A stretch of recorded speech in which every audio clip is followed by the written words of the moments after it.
दर्शन का नमस्कार। मित्रों, मैं आप लोगों से यह एक भाव भरी अपील करना चाहता हूँ कि इस कॉलोनी की बेहतरी के लिए, इसकी डेवलप के लिए आप सभी को एक चिंतन करना जरूरी है। हालांकि बहुत से दोस्तों को मेरे बोलने से उन्हें एलर्जी हो जाती है, उन्हें लगता है कि मैं कुछ नकारात्मक बातें बोलता हूँ। लेकिन मेरे मित्र, 2025 की जून के बाद से आज तक के बैठने पर हमें एक आश्वासन मिला है। आश्वासन के अलावा यदि कुछ मिला हो तो आप हमको बता दीजिए। हम लाखों रुपए दे करके घर बनवाए हैं और अपनी सफाई हमको खुद करना पड़ रहा है। नाली के हालात तो आप देख ही रहे हैं, पानी भी बहुत गंदे तरीके से आ रहे हैं, बिजली की कोई व्यवस्था नहीं है, साफ सफाई वाला कोई व्यक्ति नहीं है, कचरा का कोई प्रबंधन नहीं है, ठीक से चौकीदारी का आज तक कोई व्यवस्था नहीं हो पाया। दिन में तो कभी मैंने चौकीदार देखा नहीं है। उस समय कुछ दिन रहा करते थे, आराम से सोते थे ऑफिस में, रात में बीच बीच में आते रहते हैं। हम अपने अध्यक्ष महोदय पास्टर साहब से भी निवेदन करते हैं और उन्हें भी मैं खरी खोटे बोलता रहता हूँ, लेकिन मेरे बोलने का असर हो या ना हो, मैं अपना कर्तव्य पूरा कर रहा हूँ। मेरा जो मैं बोलता हूँ उसको रोकने का एक ही उपाय है कि कॉलोनी डेवलप हो जाए। मैं जो बोल रहा हूँ उसको मेरी बोलती बंद करने का एक ही उपाय है कि जो भी मकान मालिक है, ज़मीन मालिक है, अपने अपने ज़मीन में अपना अपना मकान समय रहते बनवा लें, समय रहते उनका उपयोग करें, चाहे खुद रहें या किराया में दें, कुछ भी करें, लेकिन उपयोग करें। इस तरह से बदहाल छोड़ के ना रखें। आपको तकलीफ हो या ना हो, मुझे तकलीफ होता है और मैं अपना कर्तव्य को निर्वहन करते रहता हूँ। चाहे मेरे दोस्तों आपको बुरा लगे, अच्छा लगे, तकलीफ लगे, कुछ भी लगे, वो आपकी अपनी बात हो सकता है। लेकिन जो हम यहाँ रहते हैं, जिसने अपनी गाढ़ी कमाई का पैसा लगा के रखा हुआ है, तो जो मुझे तकलीफ है वो मैं आपसे व्यक्त करता हूँ। बिल्डर्स महोदय, ऐसा है कि आप बिल्डर्स महोदय के बहुत से हमारे भाई बहन पक्ष लेते हैं और लेना भी चाहिए। हो सकता है उनकी अपनी कुछ मजबूरी होगा, हो सकता है उनकी अपनी समझ होगा, हो सकता है उनका अपना सोचने का तरीका होगा, लेकिन बिल्डर्स ने अपने कहे गए किसी भी वायदे को लिखित में नहीं देता। बिल्डर्स अपने कहे गए किसी भी वादे को पूरा नहीं करता, चाहे वो कॉन्ट्रैक्टर अनूप जी हो, चाहे मुर्तजा हुसैन जी हो। ये लोग सिर्फ हमको इस्तेमाल करते हैं, ये लोग सिर्फ हमसे व्यापार करते हैं। हम उनके लिए एक व्यापार से ज़्यादा कुछ नहीं है। जैसे एक व्यापारी अपना सामान बेचता है, बेचने के बाद उसको कोई लेन देन नहीं होता, वैसे मानवीय संवेदना से आप मत सोचिए, मानवीय भाव से मत सोचिए। जब तक आप सोचते हैं कि उनके ऊपर कुछ परेशानियां हैं, ये परेशानियां उन्होंने खुद मोल लिया है, ये अव्यवस्था उन्होंने खुद मोल लिया है। वो हमारे कॉलोनी को हमको जो वादा किए हैं, जो करना चाहिए, समय पर करना चाहिए, वो नहीं कर पा रहे हैं।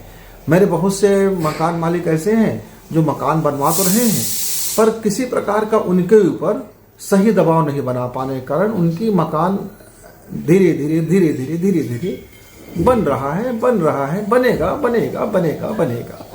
हालात सुधरेंगे।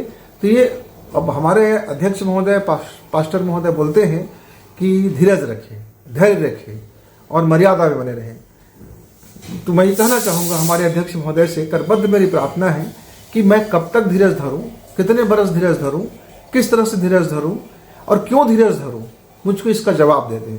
कचरा प्रबंधन नहीं हो रहा है, कहीं भी कचरा डाला जा रहा है, पानी का भी कोई सही समुचित व्यवस्था नहीं हो रहा है, नाली का भी कोई साख रखाव नहीं हो रहा है, साफ सफाई का भी कोई सही ढंग से नहीं है, हरियाली का तो नाम निशान नहीं है, पार्क का भी आप देख रहे हैं। तो धीरज का भी एक मात्रा होता है और मर्यादा का भी एक सीमा होता है। मर्यादा जब सीमा लांघ जाए और हम तब भी चुप रहें तो एक बुज़दिली होता है। हम अपनी बात ना रखें तो यह भी एक बुज़दिली है। हम बहुत पढ़े लिखे हैं, हम बहुत ज्ञानी हैं, हम बहुत पैसे वाले हैं, लेकिन किस काम का, जब हम अपने ही मामला को, हम अपने ही सुरक्षा को, हम जब अपने ही व्यवस्था को, जब हमको जो चाहिए वो हम नहीं हासिल कर सकते। बहुत से मित्र कहते हैं कि मेरे पास बहुत समय, बिल्कुल ठीक, ईश्वर ने मुझे ऐसा समय दे दिया है कि मेरे पास हर चीज के लिए समय रहता है।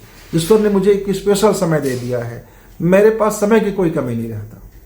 और ईश्वर मुझको ऐसे ही रखे, मेरे पास किसी भी चीज के लिए, कोई काम के लिए समय की कमी ना हो।